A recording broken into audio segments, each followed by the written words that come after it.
ubwa mbere hoho ibituma ubwo bukozi bw'ikibi bwo kweza amahera bene ayaciye mu bukozi bw'ikibi n'ubusuma biza kubera ivyaha bibiri bijanye n'ibiturire usanga kenshi biri mu bihugu basanga ivyo vyaha naha mu Burundi birahari bitazwi canke ngo bihanwe. Ni icyaha bita enrichissement illicite, ni ukuvuga gutunga umurengera cane abantu bazoshobora gusigura neza ibiriko biratuma amahera bene ayaboneka.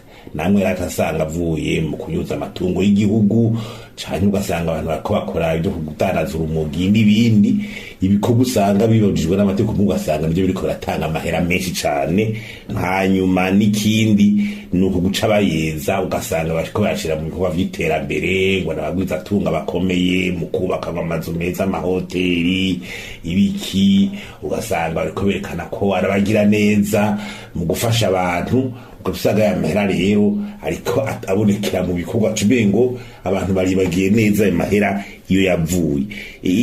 Indikateri gipimo ku bihugu bikunda kubonera ko ngaha mu Burundi bigaragara nushaka koza mbega ibintu vyubakwa muri immobilier amazu yubakwa muri gihugu cyane usagara ca Bujumbura uvuga yuko ari amabanki yoba atanga uburyo cyo bita financement par le secteur bancaire.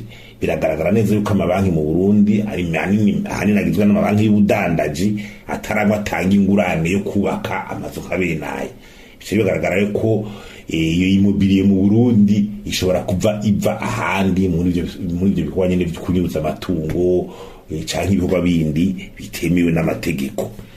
No guhana rero kuko iyo utavyigije no guhana utusanga atabihari.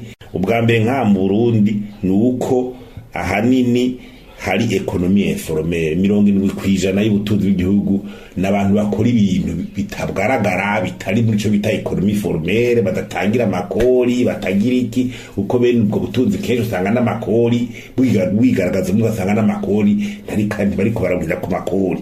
Iyo ekonomi informelle usanga izwi abantu canke ekonomi souterraine urari ibintu vyinshi bikorwa mu Burundi mengo ntivyemewe kandi biriko birakogwa.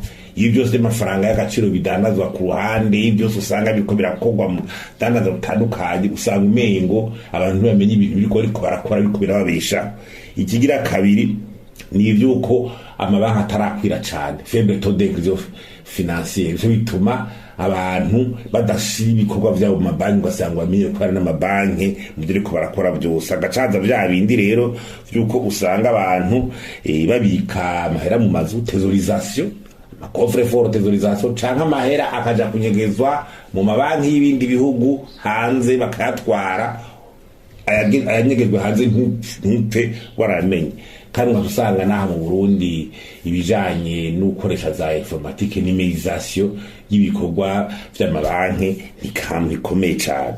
Hanyuma ikindi ni usanga n'abategetsi bamwe bari mu budandazwa by'amabuye y'agaciro by'ubutare butandukanye collision nta confidente rihari usanga bose ari mu budandazwa. Iyo rero usanga n'abategetsi bo mu ntwaro hicaye n'abandi bari muri urwo rudandazwa na ya mategeko niyo heza bakayabwira bakingira agatuma ivyo bintu bidashobora kugaragara abarava mu busuma canke mu kunyuruza canke mu bindi bidaciye n'amategeko.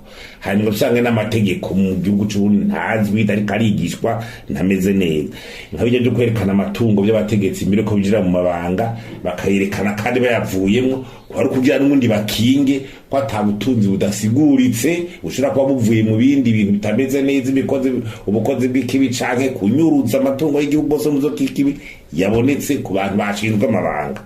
Kwigisha abantu n'amagashira n'amategeko meza no guhana rero kuko iyo utavyigije no guhana utusanga atabihari